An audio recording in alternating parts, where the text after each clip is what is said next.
ವತಿಯಿಂದ ಚೆಕ್ ಒಂದು ವಿತರಣಾ ಕಾರ್ಯಕ್ರಮವನ್ನ ಹಮ್ಮಿಕೊಂಡಿದ್ದಾರೆ.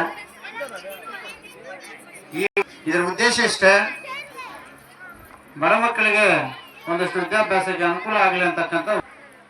ಹಾಗಾಗಿ ನಿಜವಾಗ್ಲೂ ಕೂಡ ಈ ಒಂದು ಸಣ್ಣ ಅಳಿಲು ಸೇವೆಯನ್ನ ಮಾಡ್ತಾ ಇರ್ತಕ್ಕಂಥ ಹುಸೇನ್ ಅವರಿಗೆ ನಮ್ಮ ಹುಡುಗ, ಯಾಕಂದ್ರೆ ನಮ್ಮೂರಿನ ಹುಡುಗ, ಕನ್ನಡದ ಬಗ್ಗೆ, ಕನ್ನಡ ಭಾಷೆ, ಸಂಸ್ಕೃತಿ ಅದು ಹೆಚ್ಚಾಗಿ ಮಾತಾಡೋದು ಬೇಡ. ಘಟಕದ ವತಿಯಿಂದ ನಾವು ಹಿಂದಿನ ವರ್ಷ ಮಾತು ಕೊಟ್ಟಿದ್ವಿ, ಯಾಕಂದ್ರೆ ಕೊಟ್ಟ ಮಾತಂತ ನಡ್ಕೋಬೇಕು. ಇವತ್ತಿರೋ ನಾಳೆ ಇಲ್ಲ, ನಾಳೆ ಇದ್ದವ್ರು ನಾಳೆದ್ದಿಲ್ಲ, ಒಂದಲ್ಲ ಒಂದನ ನಾವೆಲ್ಲ ಕೂಡ ಬಿಟ್ಟು ಹೋಗ್ಬೇಕಾಗಿರೋದ್ರಿಂದ ಏನು ಮಾತು ಕೊಡ್ತೀವಿ ಆ ಮಾತು ಕರೆಕ್ಟ್ ಆಗಿ ನಡ್ಕೋಬೇಕು. ಆದ್ರಿಂದ ಇವತ್ತು ಈ ಕಾರ್ಯಕ್ರಮಕ್ಕೆ ನಮ್ಮ ವಕೀಲರಾಗಿರುವಂತಹ ಜಯಪ್ಪನವರು ಬಂದಿದ್ದಾರೆ. ಅವರು ನಮ್ಮ ಕೀಲಾಗಣ್ಣಿ ಸರ್ಕಾರಿ ಶಾಲೆಯ ಬಗ್ಗೆ ಹಾಗೂ ವಿದ್ಯಾರ್ಥಿಗಳ ಬಗ್ಗೆ ಚೆಕ್ಕಿನ ಏನ್ ಕೊಡ್ತಾ ಇದೀವಿ ಅದರ ಬಗ್ಗೆ 2 ಮಾತುಗಳನ್ನ ಅವ್ರು ಮಾತಾಡ್ಬೇಕಾಗಿ ತಮ್ಮಲ್ಲಿ ನಾನು ಮನವಿ ಮಾಡ್ಕೊಂತ ಇದ್ದೀನಿ. ಕೀಲಾಗಣ್ಣಿ ಗ್ರಾಮದಲ್ಲಿ ಶಾಲೆಯ ಮುಖ್ಯ ಶಿಕ್ಷಕರು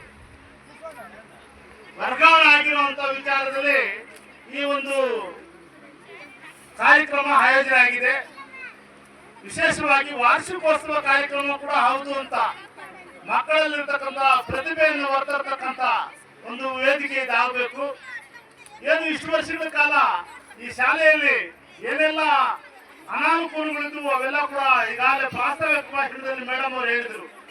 ಅಂದ್ರೆ ಸರ್ಕಾರ ಈ ಒಂದು ಗ್ರಾಮದ ಮೇಲೆ ಎಷ್ಟು ಮಾತ್ರ ಆಸಕ್ತಿ ವಹಿಸಿದೆ, ಸೌಲಭ್ಯಗಳು ಕೊಟ್ಟಿದೆ, ಮತ್ತು ಸರ್ಕಾರ ಯಾಕೆ ಈ ಒಂದು ನಿರ್ಲಕ್ಷ್ಯಕ್ಕೆ ಕಾರಣ ಆಯಿತು. ಇಡೀ ರಾಜ್ಯದಲ್ಲೇ ಸರ್ಕಾರಿ ಶಾಲೆಗಳಿಗೋಸ್ಕರ ವಿವಿಧ ಇಲಾಖೆಗಳು ಏನು ವಿಶೇಷವಾದಂತಹ ಒಂದು ಯೋಜನೆಗಳನ್ನು ರೂಪಿಸಿಕೊಡ್ತಾ ಇರ್ತಕ್ಕಂಥದ್ದು ಈ ಗ್ರಾಮಕ್ಕೆ ಯಾಕೆ ತಡವಾಗಿ ತಲುಪಿದೆ ಅನ್ನೋದು ತುಂಬಾ ನೋವಿನ ವಿಚಾರ. ಆದ್ರೂ ಕೂಡ ಶಿವಣ್ಣ ಅಂತ ಒಬ್ಬ ಮೇಧಾಶಕ್ತಿ ಶಿಕ್ಷಕರು ಈ ಗ್ರಾಮದಲ್ಲಿ ಇಷ್ಟೊಂದು ಬೃಹತ್ ಮಟ್ಟದಲ್ಲಿ ಅಭಿಮಾನ ಸಂಖ್ಯೆಗಳನ್ನ ಬೆಳೆಸಿಕೊಂಡಿರೋ ತುಂಬಾ ಹೆಮ್ಮೆಯ ವಿಷಯ.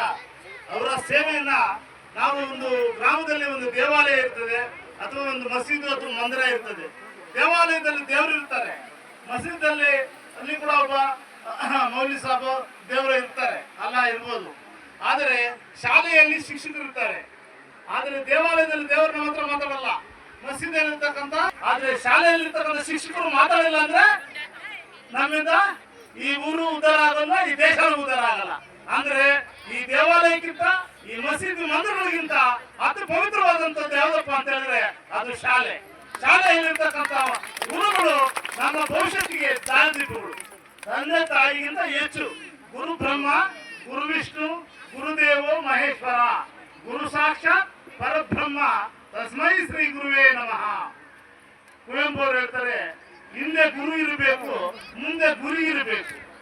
ಹಿಂದೆ ಗುರು ಇಲ್ಲ, ಮುಂದೆ ಗುರಿ ಇಲ್ಲ. ಏನಾಗ್ತದೆ? ಹಿಂದೆ ಗುರು ಇರಬೇಕು, ಮುಂದೆ ಗುರಿ ಇರಬೇಕು. ಸಾಧುದೆ ನೋಡಿ ವೀರರ ದಂಡು. ಹಿಂದೆ ಗುರು ಇಲ್ಲ, ಮುಂದೆ ಗುರಿ ಇಲ್ಲ, ಸಾಧಿಸಿದೆ ನೋಡಿ ಏಡಿಗಳ ದಂಡು. ಅಂದ್ರೆ ಗುರು ಒಂದು ಇಲ್ಲ ಅಂತ ಹೇಳಿದ್ರೆ ಬ್ರಹ್ಮ ವಿಷ್ಣು ಮಹೇಶ್ವರಗಿಂತ ಶ್ರೇಷ್ಠವಾದದ್ದು ಗುರುಸ್ಥಾನ. ಅಂತ ಗುರುಸ್ಥಾನದಲ್ಲಿ ಇವತ್ತು ನಾವು ಅಂತ ಗುರುಗಳನ್ನ ಪೂಜಿಸುವಂತದ್ದು, ಅವ್ರ ಬೀಳ್ಕೊಳಗೆ ಕಾರ್ಯಕ್ರಮ ಮಾಡ್ತಕ್ಕಂಥದ್ದು, ಆ ಮಕ್ಕಳು ಇಷ್ಟೊಂದು ವೈಭವವಾಗಿ ಇಷ್ಟು ಚೆನ್ನಾಗಿ ಇವತ್ತು ಗ್ರಾಮದಲ್ಲಿ ಎಲ್ಲೇ ಕಾರ್ಯಕ್ರಮ ಮಾಡಿದ್ರು ಇಷ್ಟೊಂದು ಮಟ್ಟದಲ್ಲಿ ಸೇರಿದ್ದು ನಾವೆಲ್ಲಿ ನೋಡಿರೋದಿಲ್ಲ. ಆದ್ರೆ ಕೀಲಾಗಣ್ಣಿ ಗ್ರಾಮದಲ್ಲಿ ಮಾತ್ರ ಇಷ್ಟೊಂದು ವೈಭವ ಕಾರ್ಯಕ್ರಮ ಮೂಡಿ ಬರ್ತಾ ಇದೆ ಅಂತ ಹೇಳಿದ್ರೆ ನಿಮ್ಮ ಗುರುಗಳ ಮೇಲೆ ನೀವು ಇಟ್ಟಿರ್ತಕ್ಕಂಥ ವಿಶ್ವಾಸ. ನಿಜವಾಗ್ಲೂ ಇತ್ತೀಚೆಗೆ ಸರ್ಕಾರಿ ಶಾಲೆಗಳಿಗೆ ಸಂಪೂರ್ಣ ಅಸ್ತಿತ್ವ ಕಳ್ಕೊಳ್ತಾ ಇದ್ದಾವೆ. ಏನು ಪ್ರೈವೇಟ್ ಖಾಸಗಿ ಶಾಲೆಗಳಿಗೆ ಹೋಗ್ತಾ ಇದಾರೆ ಎಲ್ಲ. ಮೂಟೆವರೆಗೂ ಮಗ ಕೂಡ ಪ್ರೈವೇಟ್ ಸ್ಕೂಲ್ಗೆ ಹೋಗ್ಬೇಕು, ಯಾಕಂದ್ರೆ ನನ್ನ ಮಗ ಡಾಕ್ಟರ್ ಆಗ್ಬೇಕು, ಲಾಯರ್ ಆಗ್ಬೇಕು, ಇಂಜಿನಿಯರ್ ಆಗ್ಬೇಕು. ಈ ಸರ್ಕಾರಿ ಶಾಲೆ ನಂಬ್ಕೊಟ್ರೆ ನಮ್ಮ ಮಗ ಉತ್ತರ ಆಗಲ್ಲ ಅಂತ ಹೇಳ್ಬಿಟ್ಟು ಇದು ದೊಡ್ಡ ಒಂದು ಏನು ಇದು ದಂಧ ಇಡೀ ದೇಶಾದ್ಯಂತ ನಡೀತಾ ಇದೆ. ಈ ದಂಧ ಕಾರಣ ಅಂದ್ರೆ ರಾಜಕಾರಣಿಗಳು. ಇವತ್ತು ಆ ಒಂದು ಖಾಸಗಿ ಶಾಲೆಗಳ ಸಂಪೂರ್ಣ ಹಿಡಿತ ಆ ರಾಜಕಾರಣಿಗಳ ಕೈಯಲ್ಲಿದೆ. ಅವರು ಈ ರೀತಿ ಕೂಡ ಲೂಟಿ ಮಾಡಬೇಕು ಈ ದೇಶನ ಅಂತ ಹೊರಟಿದ್ದಾರೆ. ಆದ್ರೆ ನಾವು ಸರ್ಕಾರಿ ಶಾಲೆಗಳನ್ನು ಭದ್ರಪಡಿಸ್ಕೋಬೇಕು, ಉಳಿಸ್ಕೋಬೇಕು ಅಂತೇಳಿ ಹುಸೇನ್ ಅಂತ ಒಬ್ಬ ನಾಯಕ, ಇವತ್ತು ಒಬ್ಬ ಆದರ್ಶ ನಾಯಕ, ಕನ್ನಡ ರಕ್ಷಣಾ ವೇದಿಕೆಯನ್ನ ಇಡೀ ರಾಜ್ಯದಲ್ಲಿ ಯಾರೂ ಮಾಡದೇ ಇರತಕ್ಕಂಥ ಕೆಲಸವನ್ನ ಇವತ್ತು ನಿಮ್ಮ ಗ್ರಾಮದಲ್ಲಿ ಮಕ್ಕಳನ್ನ ಏನೇ ಮಾಡಿ ಸರ್ಕಾರಿ ಶಾಲೆಗಳನ್ನು ಉಳಿಸ್ಕೋಬೇಕು, ಆ ಮಕ್ಕಳಿಗೆ ಏನೇ ಖರ್ಚು ಬಂದ್ರು ಒಂದಷ್ಟು ನಾನು ಭರಿಸಬೇಕು. ನನ್ನ ಪರಿಶ್ರಮ ಏನೇ ಆಗಲಿ, ಯಾಕಂತ ಹೇಳಿದ್ರೆ ಅದನ್ನು ಕೂಲಿ ನಾಲಿ ಮಾಡಿರುತ್ತ ಕುಟುಂಬದಿಂದ ಬಂದಿರತಕ್ಕಂಥವ್ರು, 3 ಹೊತ್ತಿಗೆ ಅನ್ನ ಇಲ್ಲದೆ ಒಂದು ಪರದಾಡಿರ್ತಕ್ಕಂಥ ಒಬ್ಬ ವ್ಯಕ್ತಿ ಹುಸೇನ್ ಅಂತವನು ಇವತ್ತು ಈ ವಿದ್ಯಾರ್ಥಿಗಳಿಗೆ ಒಂದಷ್ಟು ಹಣ ಸಹಾಯ ಮಾಡಿ ಸರ್ಕಾರಿ ಶಾಲೆಗಳನ್ನ ಗಟ್ಟಿಗೊಳಿಸಬೇಕಂತ ದೃಢ ಸಂಕಲ್ಪವನ್ನು ಹೊಂದಿದ್ದಾನೆ. ಅಂತ ವ್ಯಕ್ತಿಯನ್ನ ನಾವಿವತ್ತು ಈ ರಾಜ್ಯದಲ್ಲಿ ನೋಡೋದು ತುಂಬಾ ಕಷ್ಟ. ಯಾಕಂತ ಹೇಳಿದ್ರೆ ನಾನೆಲ್ಲೂ ಕೂಡ ಹುಸೇನ್ ಅಂತ ವ್ಯಕ್ತಿ ನೋಡಕ್ ಆಗ್ತಾ ಇಲ್ಲ ಇಡೀ ರಾಜ್ಯದಲ್ಲಿ. ಆದ್ರೆ ನಿಮ್ಮ ಗ್ರಾಮದಲ್ಲಿ ಇವತ್ತು ಈ ಗ್ರಾಮಕ್ಕೆ ಒಂದು ಮಹೋನ್ನತ ಸ್ಥಾನ ಇದೆ. ಇಲ್ಲೊಬ್ಬ ಶಾಸಕರು ಆಗಿದ್ದಾರೆ. ಇಲ್ಲಿ ಅವರು ಈ ಶಾಲೆಗೆ ಒಂದಷ್ಟು ಜಾಗ ಕೊಟ್ಟಿದ್ದಾರೆ ಅಂತ ಕೂಡ ಪ್ರಾಸ್ತಾವಿಕ ಭಾಷಣದಲ್ಲಿ ಕೇಳಿದ್ದೀನಿ.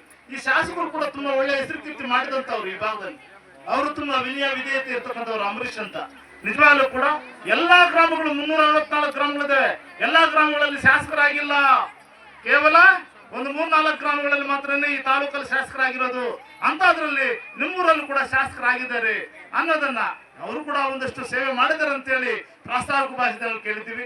ವಿಶೇಷವಾಗಿ ಈ ವೇದಿಕೆಯ ಮೇಲೆ ಕನ್ನಡ ರಕ್ಷಣಾ ವೇದಿಕೆಗೆ ಸಂಪೂರ್ಣವಾಗಿ ಒಳ್ಳೆ ಶಕ್ತಿ ಬಲ ತುಂಬಿಸಕ್ಕಂತ ಅನೇಕ ಹಿರಿಯರು ಗಣ್ಯಮಾನ್ಯರು ಅನೇಕ ಶಕ್ತಿದಾಯಕವಾಗಿ ಕೆಲಸ ಮಾಡ್ತಕ್ಕಂಥವ್ರು. ಒಬ್ಬೊಬ್ರು ಹೆಸರು ಹೇಳೋಕ್ಕಾಗೋದಿಲ್ಲ. ಯಾಕಂತ ಹೇಳಿದ್ರೆ ಇಲ್ಲಿ ಸಾಮಾನ್ಯವಾಗಿ